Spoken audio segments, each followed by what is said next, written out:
আসসালামু আলাইকুম। Recipes by আলপনা চ্যানেলে সবাইকে স্বাগতম জানাচ্ছি। আজকে আপনাদেরকে শুটকি ভর্তা করে দেখাবো, আর সেটা হচ্ছে চেপা শুটকি ভর্তা। চেপা শুটকির ভর্তাটা অনেকভাবেই তৈরি করা যায়, তবে আমি আজকে এইভাবে তৈরি করে দেখাচ্ছি।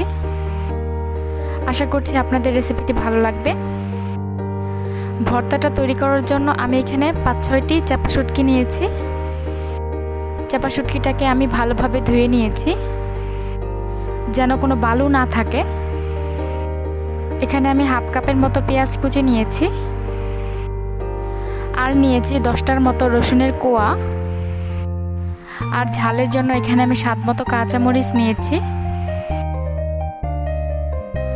ধনিয়া পাতা কুচি নিয়েছি হাফ কাপ, আর লাগবে স্বাদ মতো লবণ। এবার একটি প্যানে অল্প পরিমাণে তেল নিয়ে নিচ্ছি। তেলটা খুব বেশি দেওয়ার দরকার নেই, আমরা জাস্ট হালকা করে ভেজে নেব। এবার তেলটা যখন গরম হবে এর মধ্যে একে একে কাঁচা মরিচ, রসুনের কোয়া আর পেঁয়াজ কুচি দিয়ে দিচ্ছি। এবার এপিট ওপিট উল্টে একটু লাল লাল করে ভেজে নিব।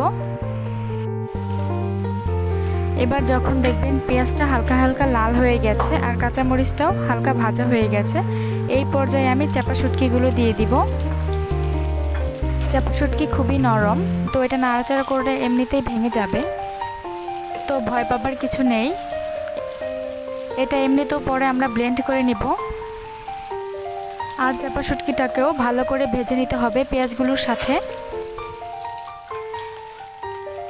এবার এখানে ধনিয়া পাতা কুচি দিয়ে দিচ্ছি, আর স্বাদ মতো লবণ দিলাম। এবার এটাকে আর একটু নেড়ে চেড়ে নামিয়ে নেব। তো আমার এটা ভাজা হয়ে গেছে। এবার আমি এটাকে চুলা থেকে নামিয়ে ঠান্ডা করে ব্লেন্ড করে নেব। আপনারা চাইলে পাটায়ও বেটে নিতে পারেন। আমি চেপা শুটকিটাকে ব্লেন্ড করে নিয়েছি। হয়ে গেল চেপা শুটকির ভর্তা। এক প্লেট ভাত দিয়ে রেডি টু সার্ভ। আজকের মতো এখানেই বিদায় নিচ্ছি। সবাই ভালো থাকবেন। আল্লাহ হাফেজ।